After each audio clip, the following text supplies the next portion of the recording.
Bonjour à tous, bienvenue dans cette nouvelle vidéo. Aujourd'hui, présentation produit. J'ai la chance d'avoir été contacté par la société Carpurite qui me permet de vous présenter cette tablette Android Auto et CarPlay qu'on va installer juste après sur la FJR. Donc la société Carpurite, c'est une société qui crée des tablettes Android Auto CarPlay, aussi bien pour voiture que pour moto. Pour moto, il existe deux modèles. Donc on a un modèle, le 702, c'est celui que je vais vous présenter aujourd'hui, qui est une tablette 7 pouces. Et ensuite, on a le 502, qui est une tablette 5 pouces. Donc concernant le 702, vous pouvez l'acheter directement sur le site de Carpurite. Donc je vous mets dans la description de la vidéo le lien. Donc ce lien, c'est un lien d'affiliation. Donc ça veut dire que moi je vais toucher une petite commission si vous faites un achat. Donc utilisez bien le lien s'il vous plaît, ça me permet de soutenir la chaîne. Et puis vous avez des codes réduits avec tout ça. Donc vous avez un code permanent qui est le code AXEM Moto qui vous donne l'équivalent de 50 $ de remise. Donc code AXEM Moto. Et vous avez en ce moment, si vous utilisez mon lien et que vous tapez le code LOVEMUM30, vous allez avoir 30% de remise exceptionnellement pour la fête des mères. Donc ça c'est un code à durée limitée. Vous pouvez aussi trouver un tarif plus intéressant sur Amazon. C'est possible aussi, il est dispo sur Amazon, toujours en utilisant mon lien. Donc je vous mets aussi dans la description de la vidéo le lien vers Amazon. Donc sur le site de Carpurite, on oscille aux alentours de 260 €. Sur Amazon, les prix fluctuent et fluctuent entre 200 et 250 €. Donc je précise pour cette vidéo que je ne suis pas payé par Carpurite. Tout ce que je vais dire à partir de maintenant est totalement objectif. Carpurite m'a donné la tablette, je la garde, elle est pour moi gratuitement. Je touche des commissions sur les ventes quand vous utilisez mon lien après. Par contre, je n'ai pas été payé pour influencer ce que je vais dire dans la suite de la vidéo. Alors, je ne l'ai pas encore déballé, d'accord? J'ai juste enlevé le plastique, j'ai ouvert pour voir un peu la tête que ça avait, mais j'ai absolument rien sorti. Donc, on va déballer ensemble, découvrir ça ensemble. Je l'installe sur la FJR. Alors, je ne vais pas filmer l'installation, je vous expliquerai uniquement comment ça s'est passé. Et puis après, on va tester tout ça. Ok, alors on va déballer tout ça ensemble. On va regarder ce qu'on a dans le carton. Alors... donc déjà c'est bien emballé, bien protégé. On retrouve l'écran avec son câble. Donc voilà. Donc là on a l'écran qui a une petite casquette de protection là pour le soleil. Il y a un film dessus de protection. On a derrière une boule RAM mount pour faire la fixation. Niveau finition, c'est pas mal, hein. Franchement, c'est plutôt sympa. Qu'est-ce qu'on a d'autre là? On a un connecteur ici, je pense que c'est pour mettre une carte micro SD. Et puis on a l'interrupteur d'allumage ici. On est branché là sur un câble qui va permettre de venir se brancher sur la batterie avec un fusible de protection. Alors ce câble là, il va permettre de se mettre sur la batterie. Le problème, si vous le mettez en direct sur la batterie, c'est que vous allez être obligé d'allumer et éteindre le Carpurite avec le bouton qui est là. Donc idéalement, on va essayer d'aller choper un plus après contact. Et puis comme ça, on aura l'allumage qui va se faire automatiquement quand on met en route la moto. Donc là, on a un petit connecteur à visser ici. Donc je pense qu'on a un autre système d'alimentation dedans. Alors on va sortir la suite. Ouais, voilà, c'est ça. Donc là, du coup... on a un deuxième câble. Si vous avez un port USB sur la moto, et ben vous avez un câble avec port USB pour venir vous brancher directement, puis vous n'avez pas besoin de vous prendre la tête avec le plus après contact. Donc ça, pour les motos un peu plus récentes, c'est plutôt cool. Donc nous, sur la FJR, on n'a pas ça. Et ensuite, on va retrouver un système de fixation pour le guidon. Alors je vais vous sortir tout ça. Donc on a un système de fixation... qui vient se prendre sur les tubes de guidon avec le système ici RAM mount. Alors le seul petit reproche, donc ça c'est beau, c'est métallique, c'est costaud. Après moi ce qui m'embête un peu avec ces systèmes là, c'est que le verrouillage il se fait avec une molette ici. Et le problème du verrouillage avec la molette, c'est que la moto elle est garée sur un parking, n'importe qui peut le démonter et peut l'enlever. Tandis que sur la FJR, j'ai mis ce système là, alors je vais vous montrer. Donc sur la FJR, j'ai exactement le même système ici. Sauf que le système, il est fixé avec une espèce de clé anti-vol. Et là, si vous n'avez pas la clé, bah, c'est foutu, vous ne pouvez pas le démonter. Donc moi, je vais garder mon système à moi, le système qui était sur le support Quadlock. Donc si vous voulez plus de détails là-dessus, j'ai fait une vidéo complète où j'explique ce système-là. Je vous mets le lien juste là et vous pourrez aller regarder ça. Alors, on continue de déballer. Qu'est-ce qu'on a d'autre? On a un fusible d'avance. On a une petite clé. Bon, ça, on s'en fout, nous on a tout ce qu'il faut, mais bon, il y a une petite clé pour le montage. Et puis on a le manuel d'installation. Voilà. Donc là, ce que je vais faire, c'est que je vais installer tout ça sur la FJR. Je filme pas l'installation, je vous fais juste un petit débrief après et puis on se retrouve pour faire le premier démarrage de la tablette. Ok, alors tout est installé, donc j'ai branché le plus, j'ai pris un plus après contact au niveau du contacteur de frein avant, je suis allé reprendre le moins sur la batterie, j'ai tout fixé avec le RAM mount, j'ai fait attention là que le guidon ne touche pas, parce que la tablette est quand même vachement large et j'ai été obligé de la mettre en position assez haute pour pas que ça touche le guidon. J'ai pas encore allumé du tout, donc premier démarrage ensemble, je mets le contact.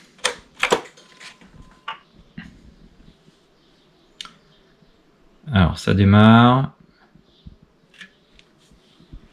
Donc ça démarre en anglais. On a tout un tas d'affichages, donc je suppose que dans un premier temps il faut aller dans Settings, comme ça on va changer la langue. Alors j'ai laissé la protection d'écran pour protéger l'écran, ça n'a pas l'air de nuire à la visibilité. Donc là je suis repassé en français, voilà, parfait. Alors qu'est-ce qu'on a d'autre là? On peut se connecter au Wi-Fi, donc si je me connecte au... Ah oui, non, c'est le Wi-Fi du CarPurRide, d'accord. Et on a la connexion Bluetooth ici. Alors, je vais jumeler mon téléphone. On va faire ça. Donc, je vais aller dans le Bluetooth de mon téléphone. Voilà, donc là, je l'ai trouvé.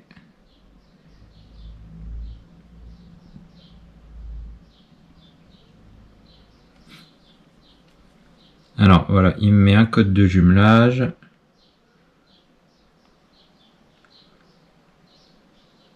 Donc là, mon téléphone est connecté. Ah ben on le voit là, iPhone de Xavier, donc ça c'est bon. Voilà, du coup là je pense qu'il est en train de... On voit que le Bluetooth est connecté, il est en train d'apporter tous les paramètres, du coup il a récupéré l'heure. On va voir ce qui change. Donc là j'ai récupéré l'heure. Délai d'expiration de connexion sans fil.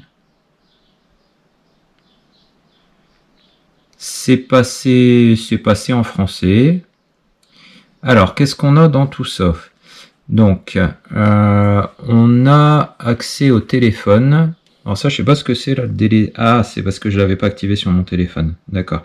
J'avais une notification sur le téléphone qui me dit d'activer CarPlay. Voilà, ça y est.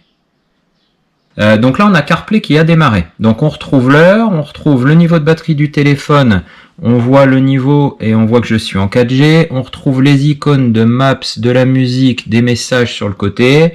On retrouve là des petits plugins donc qui nous indiquent. Donc là, vous, c'est flouté sur la vidéo, mais là, ça indique en fonction de mes trajets les plus fréquents.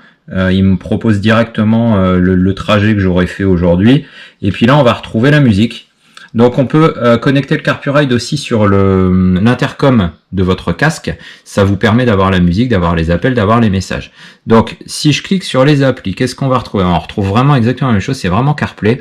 Donc on a le téléphone, on a la musique, on a plan, on a les messages, on a les réglages avec vraiment l'icône Apple. On retrouve l'accès au podcast, au livre audio, à son agenda.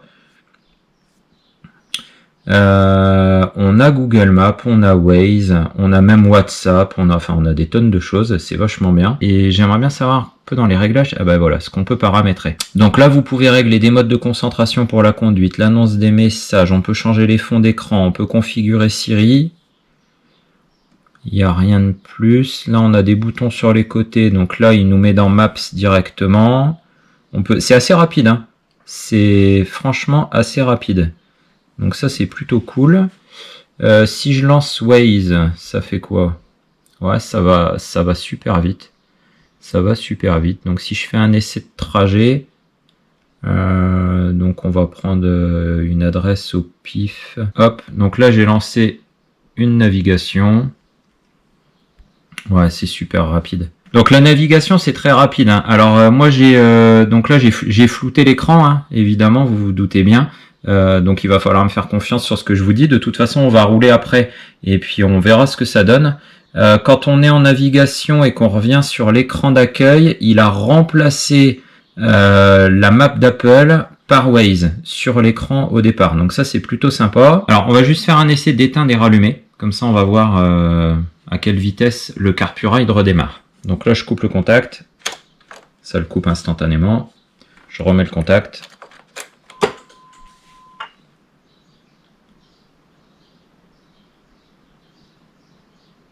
Donc ça démarre. Là, il vient de se... Ouais, voilà. Bon, bah, c'est rapide, hein. C'est, je sais pas, une vingtaine de secondes, quoi.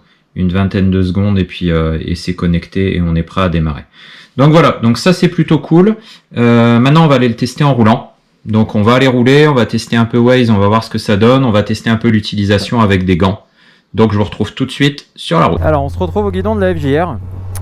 Pour l'essai routier, voir un petit peu ce que ce petit CarPurRide donne en essai routier. Alors j'ai pas tourné la vidéo dans la foulée de l'installation parce que je voulais quand même avoir un petit peu de recul dessus. Je voulais pas vous donner un premier avis comme ça à froid sans m'être fait déjà moi mon expérience. Donc je suis allé travailler, j'ai utilisé un peu le GPS.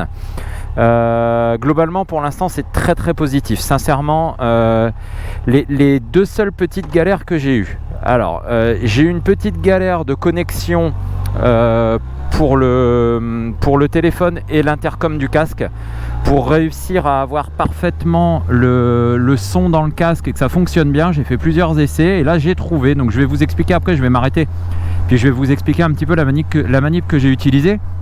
Donc j'ai deux casques avec deux intercoms de marques différentes. Donc je vais vous expliquer tout ça, ça vous évitera des déconvenus quand vous achèterez votre CarPurRide. Sinon pour l'utilisation, comme vous pouvez le voir là, l'écran est très lumineux, l'écran est très beau, la résolution est vraiment très belle. La connexion est très rapide, c'est très fluide. Enfin franchement je suis vraiment très agréablement surpris. En termes de GPS, vous pouvez utiliser tout ce que vous avez sur le téléphone, hein. Donc moi j'utilise principalement Waze. Donc là d'office il me met la carte en petit ici. Ça s'actualise très vite, c'est précis, enfin vraiment ça marche très bien. Donc moi je l'utilise avec CarPlay. J'ai pas testé la version Android Auto parce que j'ai pas de téléphone Android, j'ai que un iPhone. Mais la version CarPlay, donc Apple CarPlay, marche vraiment super bien. Enfin vraiment moi c'est vraiment une bonne surprise, ça marche vraiment trop bien. Donc la musique fonctionne bien, le GPS fonctionne bien, tout est fluide, les messages, les appels, j'ai tout essayé, hein. Tout ça est vraiment au top. Donc je rappelle quand même qu'il est interdit d'utiliser l'écran en roulant. Donc l'écran ne se verrouille pas. Vous pouvez si vous voulez l'utiliser en roulant. Mais au vu de la loi, c'est interdit. Vous n'avez pas le droit d'utiliser ça en roulant. Il faut absolument être à l'arrêt. Voilà, donc là je vous laisse apprécier un petit peu en roulant tranquillement en ville la fluidité. Je peux vous mettre le GPS en plein écran, vous allez vous rendre compte. Et puis je vais aller me poser là, je vais aller m'arrêter sur un parking. Et puis comme ça je vais pouvoir prendre le temps de vous montrer un petit peu les menus.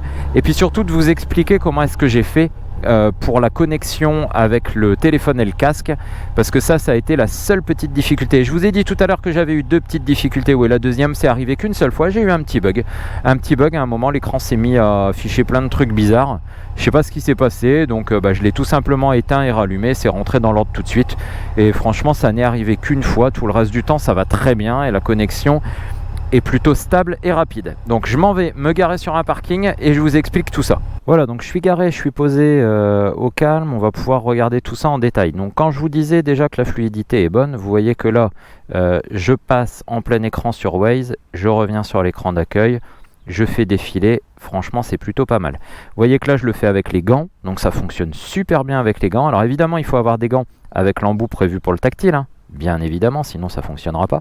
Mais franchement, ça le fait sans aucun problème. Alors, la petite explication que je voulais vous donner pour la connexion avec le téléphone. En fait, d'après ce que j'avais vu, d'après les vidéos ou la notice, je pensais qu'il fallait connecter le téléphone en Bluetooth sur le CarPurRide et le CarPurRide au casque. Quand je faisais ça, ça ne fonctionnait pas. J'avais pas le retour du son, ça ne marchait pas. Du coup, j'ai reconnecté mon téléphone en Bluetooth avec mon casque et mon téléphone en Bluetooth avec le CarPurRide. Donc en fait, quand vous allez dans les menus principaux, dans Settings, on a le Bluetooth. Donc là, dans le Bluetooth, j'ai jumelé mon iPhone, j'ai jumelé le truc qui s'appelle Carp B-Transfer, là. C'est un truc interne du CarPurRide. Quand je ne l'avais pas fait, en fait, ça ne marchait pas.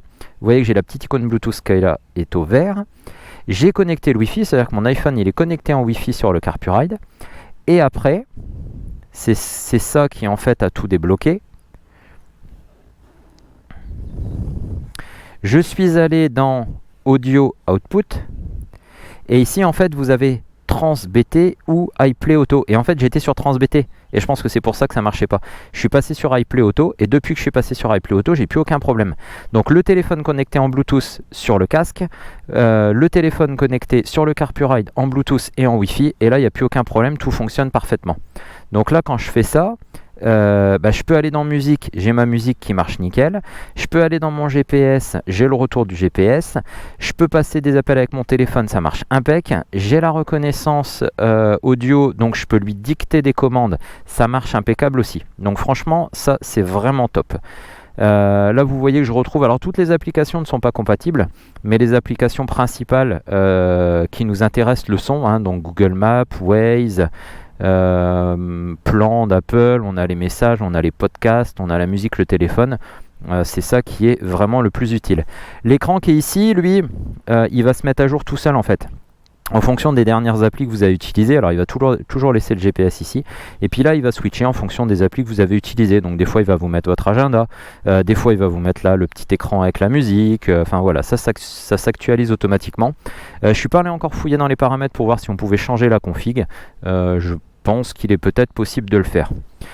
Donc voilà, la luminosité, elle se règle pas automatiquement, elle se règle avec un bouton, mais que c'est accessible facilement, hein. Il suffit juste de revenir dans le menu Car Home, et puis là, vous cliquez là, et puis vous réglez la luminosité. Donc là, on a un temps assez lumineux, donc j'ai relevé pas mal la luminosité, mais là, en roulant tout à l'heure, j'ai eu vraiment aucun souci.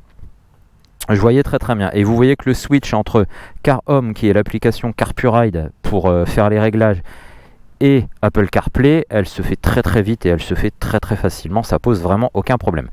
Voilà, donc franchement moi je suis plutôt content de ce CarPurRide. Je trouve que la qualité est belle, je trouve que le rapport qualité-prix est bon, parce que l'écran est beau, l'écran est lumineux, c'est fluide, c'est rapide, la finition du produit est plutôt pas mal. Quand vous le branchez à un plus permanent comme je l'ai fait moi, à un plus après contact comme je l'ai fait moi, vous prenez pas la tête.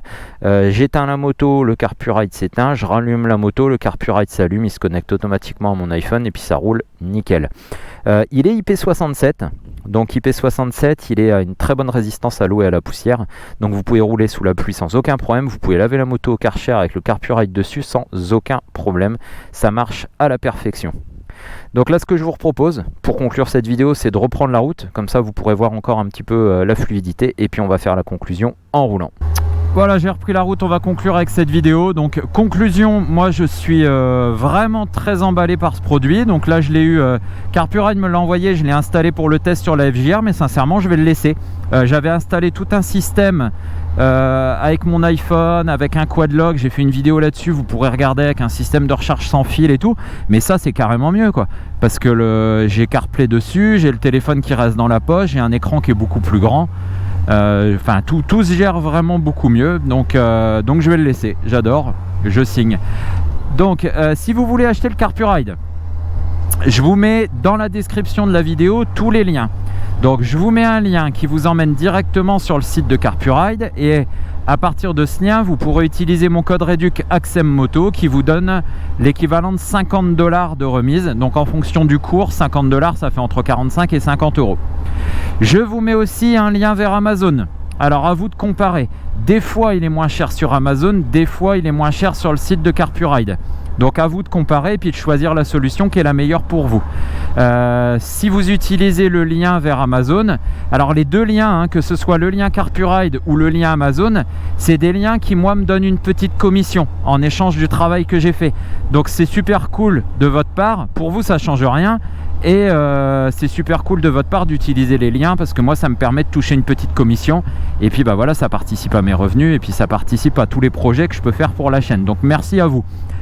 Pour ceux qui découvrent la chaîne avec cet essai du CarPurRide, allez voir le reste, il y a plein d'autres choses qui vous intéressent. Je teste des motos, je teste des produits, je fais des tutos de mécanique.